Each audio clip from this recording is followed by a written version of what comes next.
decision ko is, okay, tanggalin na ninyo yung shield. You dispense with the shield, but not the mask.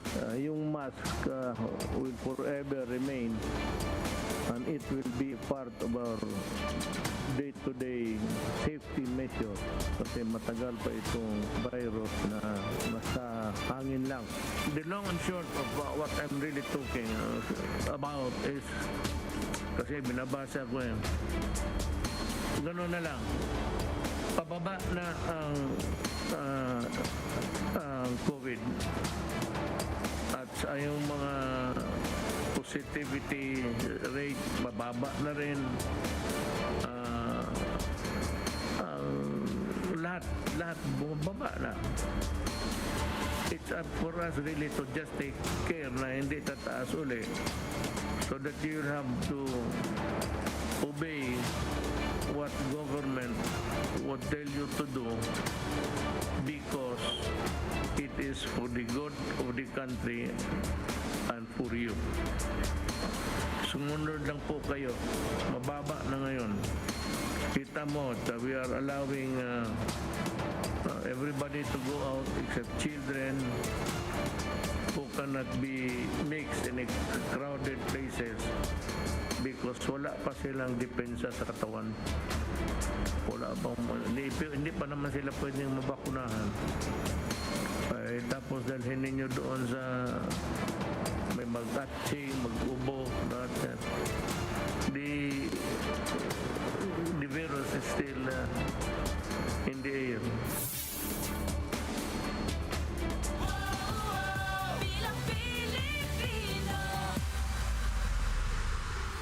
The Newsday continues here on One News Now. I'm Charles Lejano. Two of Sara Duterte's biggest campaign groups in Davao City have thrown their weight behind presidential aspirant Bong Go instead of Bong Marcos, Sara's actual running name. Gemma Vansenia has the report. Various groups of Sara Duterte supporters in Davao City will campaign not for Bong Marcos but for Senator Bongo as they continue their crusade for Mayor Sara Duterte. Inday Sara para sa Pagbabago Movement leader Kapitan Edgar Ibuyan Sr. said, God deserves to be president as he has already helped a lot of people. Go Duterte, Sara Duterte. In which yung iba naman na magpili ng BBM, pero as tayo Dabawenyo, talagang nakikita naman natin yung tulong ni Go. No? Marami siya hindi nakakalabas ng hospital ngayon kung walang malasakit siya. The group Run Sara All will also support the Go Sara tandem and not the BBM Sara partnership. So, Senator Bongo at ang presidente, si Sara na po ang vice president. Okay. So, nga namin tabi. Pero, mo ginatanaw di ang pressure na lateral. I'm sure dito ang palinya si Mirinda isang kuan karena Marcos ang BBM. I'm sure mga isa na tabang sa mga. Pero karon palandaan ni ngo namin na mas prefer ni kung kang Bongo o kang Mirinda ang amang mong dalahon sa grupo sa Sara All. Meanwhile, City Hall employees expressed their relief with President Rodrigo Duterte not pushing through with his plan to compete with his daughter in the vice presidential race. Elvilin Restauro said it is really high time for the local chief executive to run for a higher position. She also shared why Duterte became emotional hours after she withdrew her candidacy for mayor in Davao City. Pasakay na dapat sa sasakyan. Pasakay na siya dapat ng sasakyan. Sumigaw ako, sabi ko, mamimiss ka namin, Mayor. Bumalik siya, tumingin siya sa akin, tapos yung mata niya, parang mata ng batang inaway. Pagbalik niya, niyakap niya ako. Nagulat ako kasi umiyak talaga si Mayor. For News 5, Gemma Vansenia, we are One News. Presidential aspirant Antonio Parlade admits that he was surprised by President Duterte's accusation that rival Bong Marcos has links with communist groups. In an interview with the chiefs, the former NTF-LCAC spokesperson admitted that he does not know of any link between Marcos and the communists. But he still defended Duterte's statements, saying the commander-in-chief has access to more intelligence sources outside of the task force. Meron naman siyang access sa ibang intelligence organization, and it may not be from the internal intelligence only. So meron namang mga counterparts diyan na pwedeng matap to give him their assessment of what's happening on the ground from the outside. Napakadami niyan. Alam mo yun, even yung mga foreign funding, many of this we don't know, but may access dyan ang presidente kasi madali lang tawagan, madali lang ipa-check dun sa kanyang mga counterpart. So these things, hindi naman to saklaw lahat ng National Task Force NCAP. Meron kaming cluster on situational awareness and knowledge management. But limited din naman yung yung alam nila on this aspect. So yeah, let's just give the president that prerogative.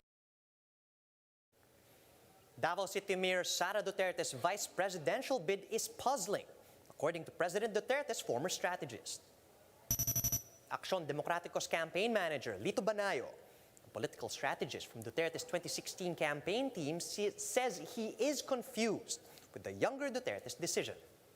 He says political players may have led the mayor to seek the country's second top post, despite her obvious advantage as being part of the first family.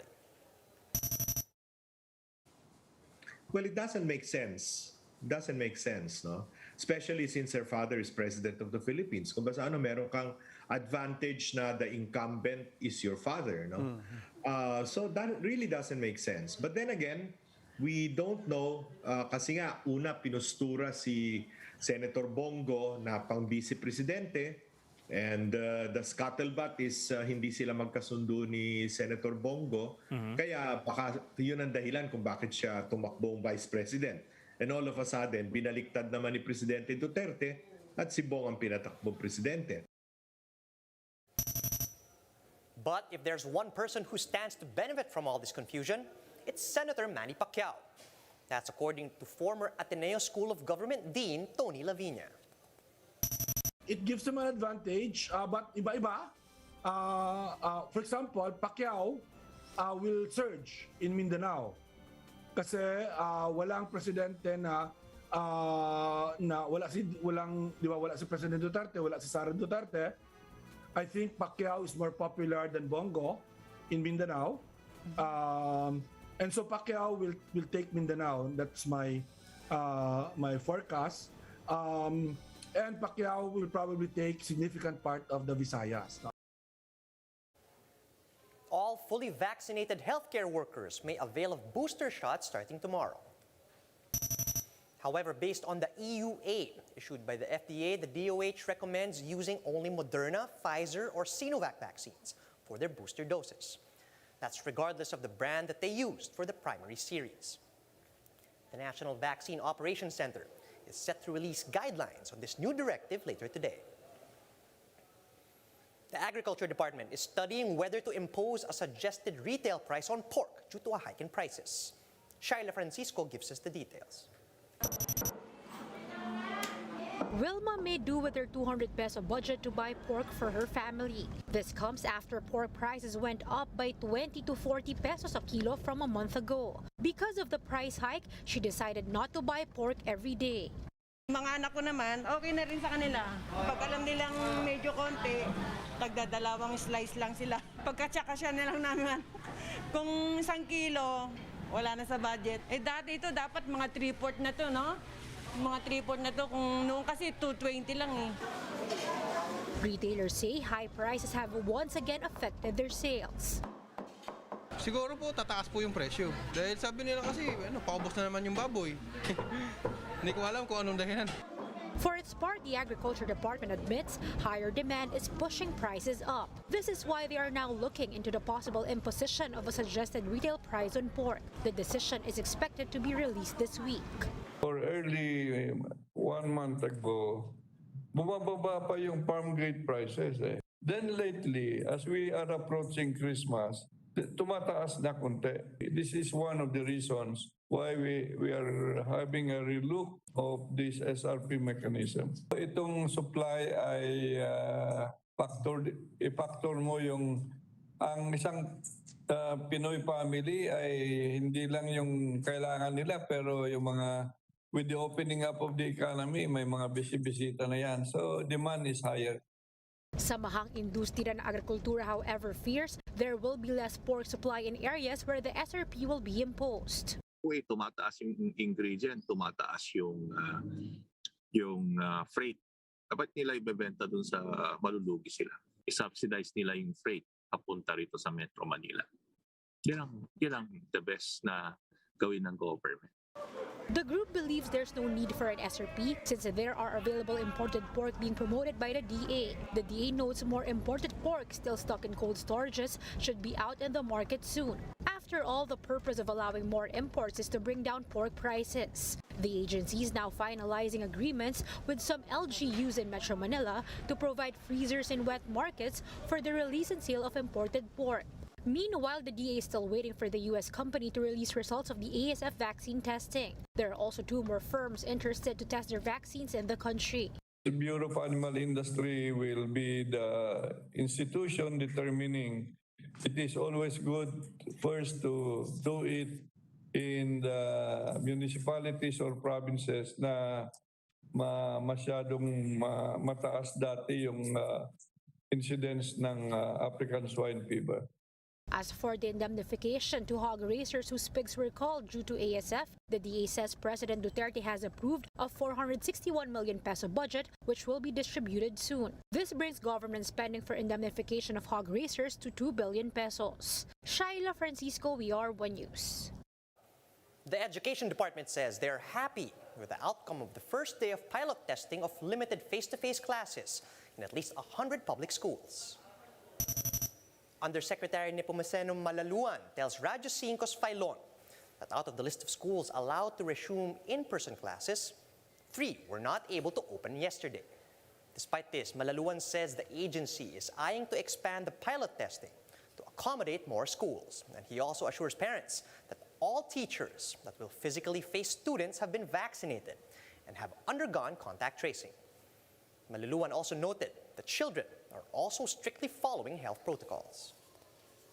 Alam mo, yung awareness ng mga bata natin at this time, even dun sa pagsusuot ng face mask, dahil sila nakagisna na nila itong COVID-19 at kita naman natin din dun sa mga reports at saka dun sa mga larawan na natanggap natin that they are able to follow yung protocols. Ang unang araw ay pagpapaliwanag talaga dun sa mga bata ng kahalagahan nitong protocols na ito. Itong mga parang COVID generation nga itong mga ito na mga bata. Ibig sabihin sila yung pinaka-exposed dito even at their developmental stage. Time now for a quick look at some of today's headlines. Former broadcaster Rafi Tulfo tops the most recent SWS senatorial survey commissioned by Strat-based ADR Institute.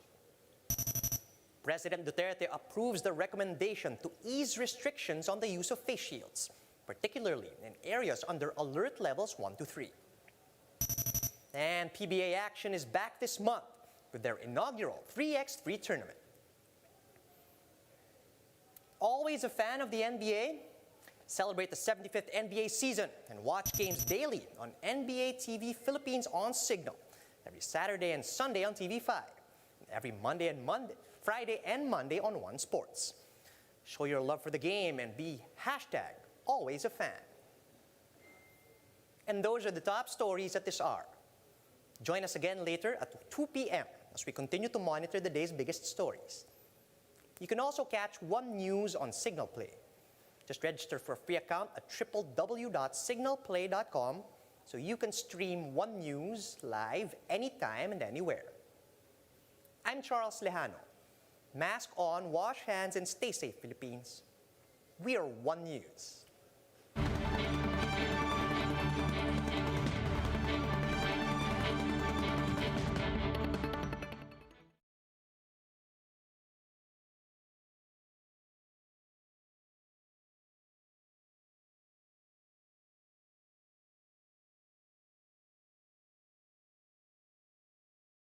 Check, check.